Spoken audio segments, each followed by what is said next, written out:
வந்து கண்டியில் அமைக்கப்பட்டிருக்கிற மிகவும் பழமை வாய்ந்த ஒரு சிறைச்சாலை தான் போகாம்பர் சிறைச்சாலை. அது அண்மை காலங்களாக வந்து மக்கள் பார்வைக்காக திறந்து வைக்கிறாங்க. அதை நாங்கள் இன்றைக்கி பார்க்க போகிறோம். வாங்க பார்ப்போம்.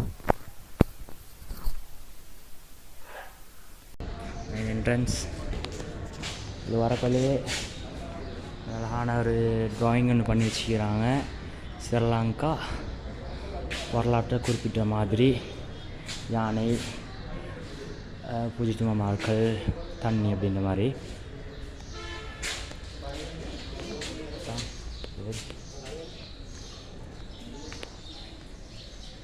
இது வந்து பாருங்கள், இதுதான் ஜெயில் வாழ்க்கைடுவாங்க. ஜெயில் தான் இது. குழியை வச்சுக்கிறாங்க. எனக்குமே இந்த குழி வந்து சாப்பாடு கொடுக்குறதுக்காக வச்சதுன்னு நினைக்கிறேன்.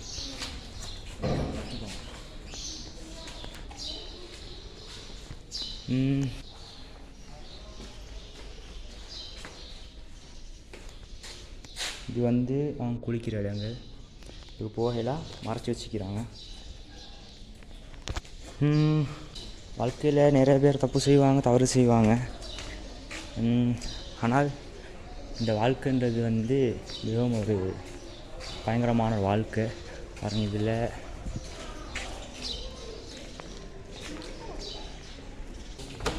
உள்ளுக்கு வந்தால் எங்களை போகணுன்றதுக்கு மாதிரி எல்லாம் க்ளீனாக நீட்டாக செஞ்சு வச்சுக்கிறாங்க.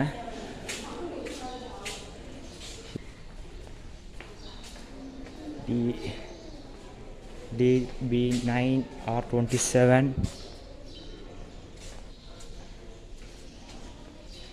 இதெல்லாம் பார்க்குறது கொஞ்சம் பயமாக தான் இருக்குது.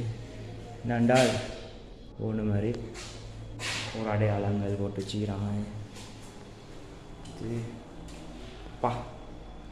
கழிவறை வந்து பாருங்கள் எப்படி இருக்குதுண்டு. ஆனால் எல்லா இடத்துலையும் வந்து இந்த நான் நினைக்கும் போது சாப்பாடு கொடுக்கறதுக்கு தானாயும் எப்படியான ஒரு செட்டப் பண்ணி செஞ்சுக்கிறாங்க. அங்கால ஒரு ஓட்டை அடிக்குது, இங்கால ஒரு ஓட்டை அடிக்குது.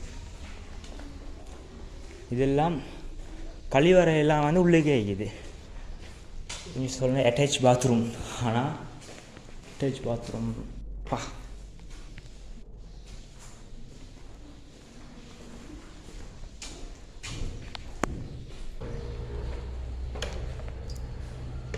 அதாவது ஆங்கிலேயர்களோட கட்டுமானம் என்பது மிகவும் கொஞ்சம் உறுதியானது தான்.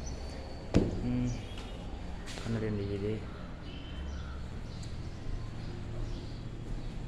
இதுன்னு பார்த்தா இந்த பின் சைட் கிரவுண்ட். இந்த இடத்துல ஒரு விஷயத்தில் என்ன போகிறது என்னென்றால் எல்லாம் தவறு செய்து தான். ஆனால் ஜெயிலில் ஒரு வாழ்க்கையை மட்டும் நினச்சி பார்த்துடக்கூடாது. பாருங்கள், இது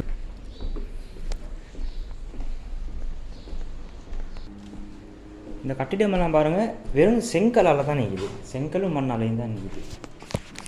வேறு எதுவும் இல்லை. இந்த மண் செங்கல் தான். பிடிச்சாலும் ஒரு மாதிரி இருக்குது. டச் பண்ண நான் விரும்பலை.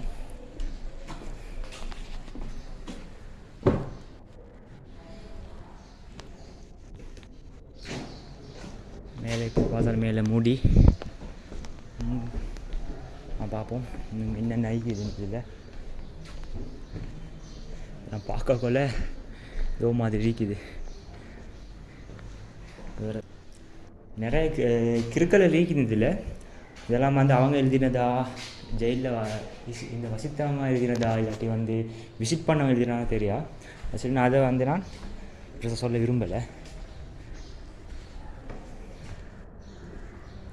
வந்து எல்லாம் வந்து ஒரு மனுஷனை வந்து படைச்சது அவன் இறைவனுக்கு கட்டுப்பாடு தான். ஆனால் அந்த கட்டுப்பாட்டை மீறினவங்க தண்டனை அனுபவிக்கிறதுக்கு மனிதரால் உருவாக்கப்பட்ட ஒரு விஷயம்தான் இந்த சிறைச்சாலைகள் என்பது. வாழ்க்கையில் வாழ போகிறது கொஞ்சம் காலம்தான். ஆனால் அதையும் வந்து இவ்வாறு சின்ன சின்ன தவறுகளை செஞ்சுட்டு ஒரு சிறைச்சாலையில் வந்து வசிக்கிறது என்பது இவங்க ஒரு துரதிர்ஷ்டவசம்தான்.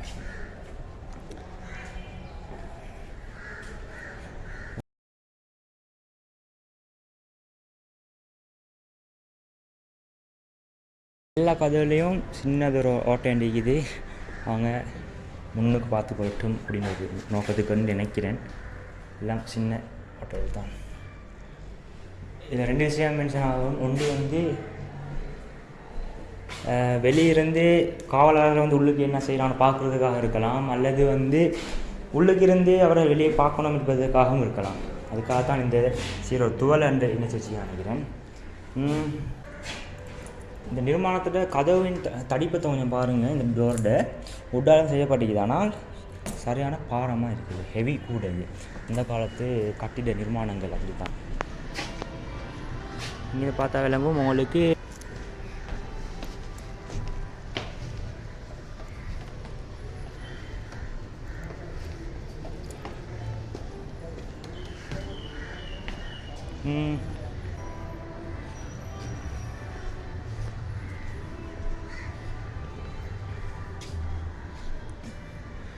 இதில் பாருங்கள்,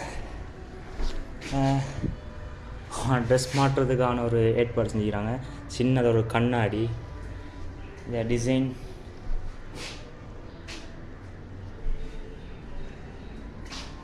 சில கீழே இருந்து சிறைச்சாலைக்கும் இதுக்கும் நிறைய டிஃப்ரெண்ட் இருக்குது. இது வந்து அழகாக ஒரு டிசைனை வச்சு அமைச்சிக்கிறாங்க. அடுத்தது வந்து அந்த ட்ரெஸ் கழுவுறதுக்கான ஏற்பாடு செஞ்சு வச்சுக்கிறாங்க. எனக்கு கண்ணாடி இருந்து கழட்டப்பட்டுக்குது, ஆனால் கீழே வந்து அப்படி இல்லை, சாதாரணமாக தான் இருக்கின்றது.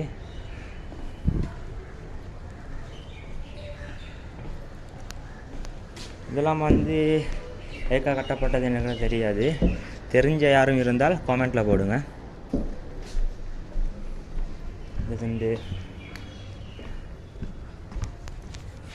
இது பூட்டப்பட்ட ஒரு துண்டாக இருக்கின்றது. என்ன இருக்கு, இதுக்கு கலண்டர்கள் எல்லாம் இருக்கின்றது.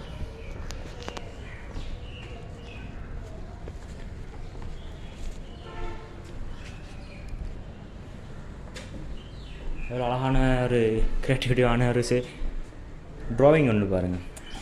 அவங்க உள்ளுக்கு இருட்டில் கீந்துக்கிட்டு இருக்கிறாங்க, ஆனால் வெளியிற இயற்கையான விஷயத்தை வந்து மிஸ் பண்ண ஒரு விஷயத்தை வந்து அவங்க அழகாக வரைஞ்சிக்கிறாங்க. அதாவது மனிதர்கள் வந்து அதிகமாக தவறு செஞ்சு வாரதுன்றதை விட கோபத்தை கட்டுப்படுத்த முடியாத ஒரு நிலையில தான் வந்து நிறைய பேரும் சிறைச்சாலைக்கு வராங்கன்னு சொல்லலையும்.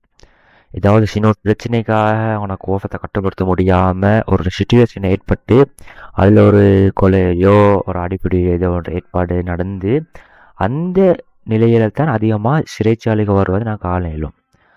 அப்போ இதில் முக்கியமான ஒரு விஷயம் ஒன்று நான் மார்க்கத்தை வச்சு சொல்ல போனால், ஃபர்ஸ்ட் இயர் சப்டன் ஜெமியில் அழகிய முறையில் பொறுமை காத்துக்கோங்கன்ற ஒரு குரான் ஒன்றும் இருக்குது. அப்போ நாங்கள் குரான்னு சொல்லப்பட்டிருக்கிறேன்னா நீங்கள் பொறுமை காத்துக்கோங்கன்னு தான். இந்த பொறுமை இல்லாததால் நிறைய பேர்த்த வாழ்க்கை வந்து இப்படி சிறைச்சாலையில் வந்து கழிவதை நாங்கள் பார்க்கக்கூடியது ஆகிக்குது. அதுக்கு சிறந்த உதாரணமாக இந்த சிறைச்சாலையில் நாங்கள் பார்க்கலுமா இருக்குது.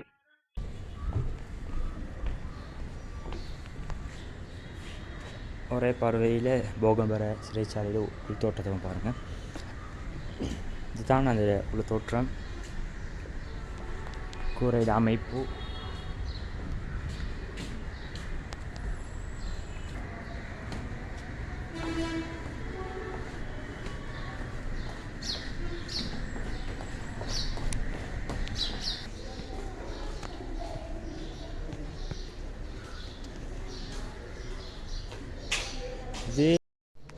இது வந்து அவங்களோட குளிரிடம். பாத்ரூம் எப்படிங்க பார்த்துக்கோங்க. இருட்டு கசம்.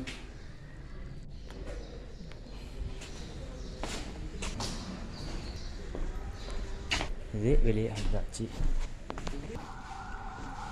இந்த முக்கியமான சொல்லணும், இது பகல் டைம் வந்து சுற்றித்தான் இதில் ஒரு வெளிச்சம் ஒன்று சரி வந்து கொண்டிருக்குது. ஆனால் இது நாங்கள் கதவு மூடியாட்டு இரவு டைமில் வந்த வேண்டாம்.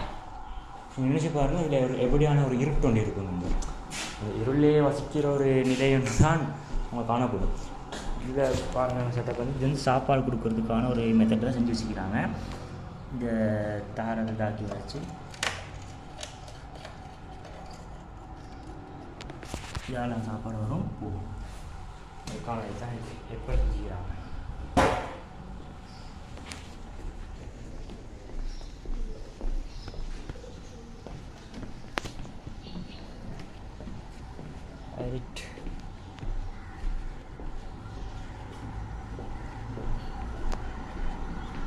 இதுதான் மெயின் என்ட்ரன்ஸ். பார்த்தா ஃபுல்லாக விளங்குது.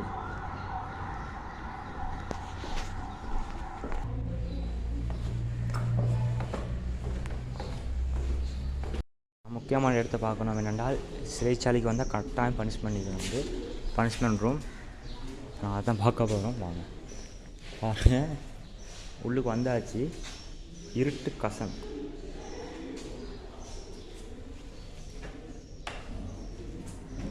இதுதான் இந்த ரூம். ஓகேயா, இந்த ரூம் பாருங்கள். ஆனால் உள்ள கூலாகிது, இருட்டு. அப்படி ஒரு இருட்டு வந்து தான் இந்த ரூம் செஞ்சுக்கிறாங்க. மற்ற ரூமை லாக் பண்ணிக்கிறாங்க. எல்லா ரூமும் லாக் பண்ணி ஒரே ரூம் மட்டும் திறந்து வச்சுக்கிட்டேன். அது வந்து மக்கள் பார்வையிடுறதுக்காக அப்படின்னா.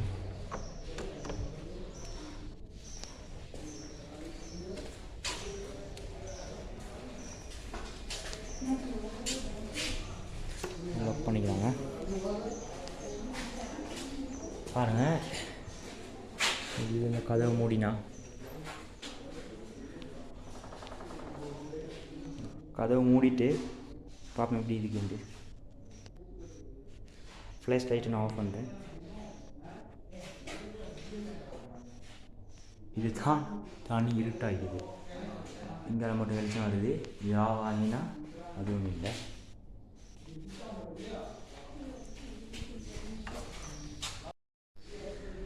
இது அடுத்த முக்கியமான ஒரு இடம் வந்து தூக்கு போட்ட இடம் வந்து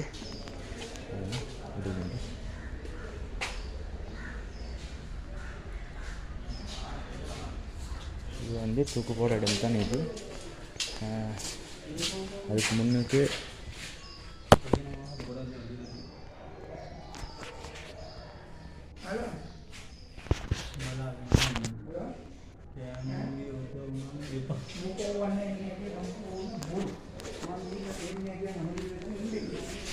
இதுதான் தூக்கு போட இடம். உங்களுக்கு எல்லா இடத்தையும் காட்டியாச்சு. A to Z எல்லா இடம் காட்டியாச்சு. கட்டாயமாக வந்து நீங்கள் ஒரு நாளைக்கு இதுக்கு வந்து விசிட் பண்ணுங்கள். இது வந்து பனிஷ்மெண்ட் செல். லாஸ்ட்டாக இதையும் பார்த்துருவோம். மாதிரி தண்ணி இருக்குது இங்கே. மற்றபடி A to Z உங்களுக்கு இந்த சிறைச்சாலையை ஃபுல்லாக சுற்றி காட்டியாச்சு. உங்களோட டைம் இருந்தால் நீங்களும் வாங்க, வந்து விசிட் பண்ணி பாருங்கள். கட்டாயம் பாருங்கள். ஒவ்வொருத்தரும் வந்து பார்க்க வேண்டிய இடம். இதில் பார்த்தால் சிலர்கள் வந்து தவறு செய்ய மாட்டாங்க, தவறு செய்ய விலகி கொள்வாங்க. ஓகே வீடியோட இறுதி கட்டத்துக்கு வந்தாச்சு. இது பெல் அடித்தா மணி சாப்பாடு. ஓகே விசா வந்து போகம்பர் ஜெயிலை நான் பார்த்தாச்சு. நான் இதில் இருந்து ஒரு முக்கியமான விஷயத்தை நான் சொல்லிக்கொள்கிறேன் என்றால், முதல்ல இந்த கட்டிடத்தை பாருங்கள், பழைய கட்டிடம். ஓகே இதில் நான் ஒரு முக்கியமான விஷயத்தை நான் சொல்லிக்கொள்கிறேன். அதாவது உலகத்தில் நாங்கள் ஒரு தவறை செஞ்சோம்னால் அந்த தவறை வந்து உலகத்தில் எப்படி சிறைச்சாலையிலையோ இதிலே போட்டு பனிஷ்மெண்ட் பண்ணி எங்களை தண்டிச்சிடுவாங்க. ஆனால் இறைவனுக்கு அவன்ட ஒரு விஷயத்தில் நாங்கள் தவறு ஒன்று செஞ்சோம்னால் அதை நாங்கள் அவன்கிட்ட பெஸ்ட்டில் தௌபா செஞ்சு பாவமன்னிப்பு முயற்சி பெற்றுக்கொள்ளணும். இப்போ அந்த அடிப்படையில் நாங்கள் பாவ முயற்சி செய்யாமல் போய்ட்டு நாங்கள் இறைவன்கிட்ட ஒரு தண்டனை வாங்குறதுண்டு இந்த உலகத்தில் நாங்கள் பெற தண்டனையை விட பன்மடங்காக இருக்க போகுது. இதுக்கு என்னென்றால் நாங்கள் பார்த்தோம் வந்து சிறைச்சாலை போடுறாங்க, மூடுறாங்க, தூக்கு போடுறாங்க. அதோட கூட இந்த உலகத்தில் இருக்கிற தண்டனை வந்து முடிஞ்சு. ஆனால் மறுமையில் வந்து இப்படியான ஒரு தண்டனை இல்லை. அது வந்து நிலையான ஒரு தண்டனை. 2 விஷயம், ஒன்று சொர்க்கம், இன்னும் நரகம். 2 விஷயம். நாங்கள் அந்த விஷயத்தை நாங்கள் பார்த்து ஒரு படிப்பினை எடுத்துக்கொள்ளணும். உலகத்திலையும் ஏழில் மட்டும் நாங்கள் தவறு செய்கிற விஷயங்கள் இருந்து நாங்கள் தவிர்த்து கொள்ளணும் சொல்லி நான் இந்த வீடியோ கிளிப் இதோட நான் முடிச்சுக்கொள்கிறேன். இன்னொரு நல்ல ஒரு வீடியோ பதில் நான் உங்களை சந்திக்கிறேன். இது வரைக்கும் உங்கள்கிட்ட விடைபெறும் நான் ஹாஜா ரியாஸ். நன்றி.